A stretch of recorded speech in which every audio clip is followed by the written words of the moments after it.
Itu partai politik, kaum buruh. Gini, sebenarnya yang berani, yang siap kontrak politik itu adalah capres dan cawapres nomor urut 1, Pak. Itu saya jamin dia berani, Pak. Ya, jadi Pak Anies Rashid Baswedan itu adalah capres yang siap berkontrak politik dengan siapapun. Yang penting isinya adalah memperbaiki bangsa ini, memperbaiki republik ini, meningkatkan kesejahteraan rakyat. Intinya adalah soal masalah keadilan. Gitu, Pak. Jadi, dan itu banyak Pak Anies kontrak politik dengan, misalkan dengan Ijtima Ulama. Itu jelas dia ada kontrak politik. Poros buruh juga dengan mencantumkan visinya Pak Jokowi. Ya jangan jelas lah kayak gitu ya. Jadi kalau mengatakan tidak ada yang berani, saya nggak tahu kalau yang lain mungkin ya nggak berani yang lain gitu, karena soal masalah apalagi tentang masalah buruh. Pak Anies bahkan sudah jauh-jauh hari, saya kira sebelum beliau resmi diusung, didaftarkan ke KPU, dia sudah berkata, dia menyatakan berkomitmen untuk melakukan perubahan terhadap Omnibus Law. Bahkan mungkin akan dicabut Omnibus Law itu, gitu loh. Nah, jadi kalau mengatakan bahwa tidak ada yang berani, ya karena sudah dieliminasi duluan Pak Aniesnya, padahal capres inilah yang mengusung perubahan. Saya katakan berkali-kali begini, kaum buruh itu berjuang, aksi, demonstrasi itu menuntut upah, itu kan perubahan. Menuntut Omnibus dicabut itu perubahan. Nah sekarang kalau gerakan buruh, siapapun kelompok masyarakat yang pro terhadap perubahan, perbaikan terhadap republik ini, terhadap situasi kaum buruh, terhadap rakyat, tidak berada di dalam barisan Pak Anies Rashid Baswedan, ya berarti dia kembali mempertahankan status quo gitu loh. Jadi kalau ngomong itu jangan, inilah maksudku gini, jangan membangun opini bahwa seolah-olah Pak Anies atau salah satunya Pak Anies lah tidak berani. Pak Anies berani. Coba mana kontrak politiknya, bawalah kita temukan. Tapi pastikan Anda itu adalah memilih Pak Anies Rashid Baswedan. Kalau cuma upana opini ya kita nggak mau lah. Pertama begini juga nih, perlu dipahami saya kira. Apa namanya? Kan ada statement-statement yang keluar tidak mau berkomitmen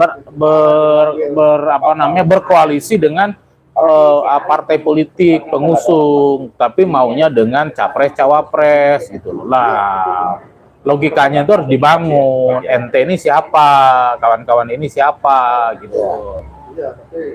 Lah kalau organisasi yang istilahnya harus konkret gitu loh. Maksud saya gini, misalkan kalau partai politik contohnya gini Pak Daeng, dan logika rakyat semuanya, ya kan?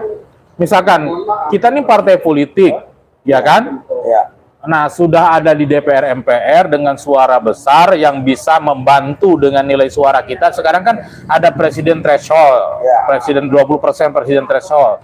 Artinya siapapun yang punya presiden threshold 20% bisa mengusung capres cawapresnya. Maka kalau tidak punya, dia gabungan partai politik mengusung cawapresnya. Nah sekarang misalkan saya punya partai politik, saya belum punya threshold, lah gimana? Tiba-tiba mau beraliansi dengan capresnya, misalkan Pak Daeng capresnya, cawapresnya, Pak Daeng beraliansi, ya mungkin Pak Daeng mikir-mikir, karena nggak bisa memberikan tiket, hanya baru bisa menjanjikan jumlah ini, itu. Kalau janji itu siapapun bisa berjanji, Pak. Begitu. Beda kalau partai politik itu sudah memiliki presiden threshold, misalkan dia punya 10%, 7%, 15%, nah itu pasti capresnya, cawapresnya mau berkoalisi langsung karena dia memegang istilahnya suara untuk dia bisa diusung di dalam itu, gitu.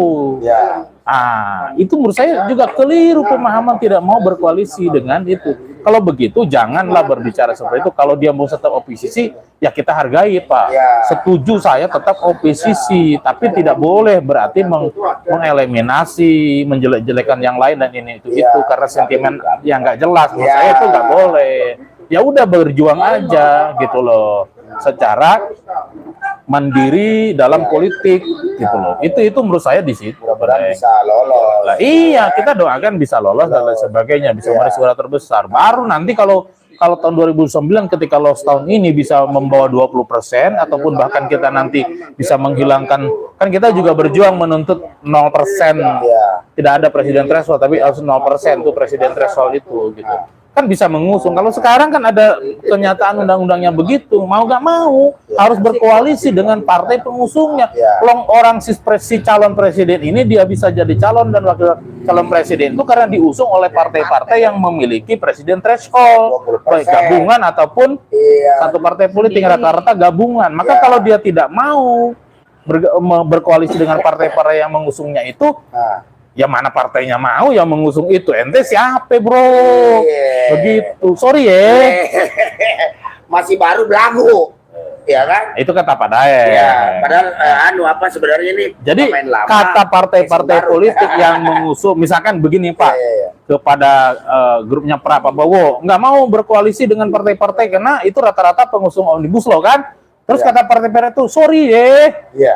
Nah, begitu nanti. Ente siapa? Ente punya apa? Oh, anggota gue sekian juta. Oh, ini gue sekian puluh. Itu kan janji, bro. Belum terbukti. Belum ada suara konkretnya. Padahal hari ini yang melakukan konsolidasi, deklarasi, malah poros buruh. Nah, begitu. Begitupun misalkan menemui Pak Ganjar dan Pak Mahfud. Sama begitu. Itu bisa-bisa dikasih asam sulfat nanti. Apalagi kalau ke Pak Anies yang sudah terang-terang benderang dinyatakan eliminasi. Pak Anies dieliminasi dari pilihannya. Padahal fakta sekarang Pak, kita tahu nih kaum buruh, perlu saya sampaikan, kaum buruh di Indonesia itu aspirasi sejati mereka itu dalam ketika mereka akan ambil bagian di dalam pemilihan capres-cawapres, dia bermilih Pak Anies Rashid Baswedan.